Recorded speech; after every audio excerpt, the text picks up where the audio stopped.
dengan operasi zebra. Sudah vaksin belum? Belum.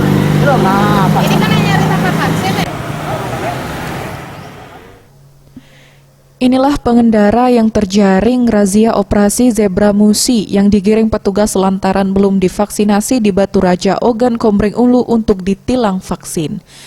Petugas yang telah menyiapkan tim medis untuk memvaksin mendapati banyak pengendara yang sama sekali belum divaksin dan langsung diarahkan untuk divaksin dengan tetap persetujuan dari yang hendak divaksin. Giat yang telah dilaksanakan tercatat sudah ratusan pengendara yang divaksin. Hal ini tentu bertujuan untuk membantu masyarakat yang kesulitan untuk mendapat vaksin. Masyarakat yang terjaring pada operasi tersebut kebanyakan mengaku belum divaksin lantaran kurang informasi serta panjangnya antrian saat vaksin di puskesmas-puskesmas. Para pengendara sendiri mengaku awalnya takut untuk ditilang, namun adanya vaksin tersebut diakui sangat membantu di tengah sulitnya untuk mendapatkan vaksin.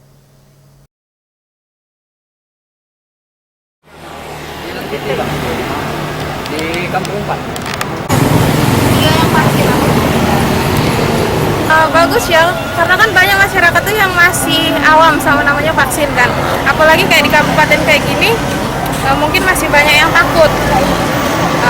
Bagus sih menurut aku kalau ada langsung kayak gini, jadi bisa secara langsung nyampaikan ke masyarakat. Lumayan terbantu lah, karena kan nggak semua tempat itu nyediain vaksin kan. Kita juga mungkin informasinya agak sedikit kurang update kali ya, kalau untuk kayak orang-orang yang emang dari desa banget. Menurut Ibtu Zainuddin, vaksin ditujukan bukan hanya yang terjaring razia, namun untuk siapapun yang belum divaksin. Satlantas Oku sendiri akan terus melakukan hal seperti ini, guna menekan kasus COVID-19 di wilayah itu. Tim Liputan Sriwijaya TV.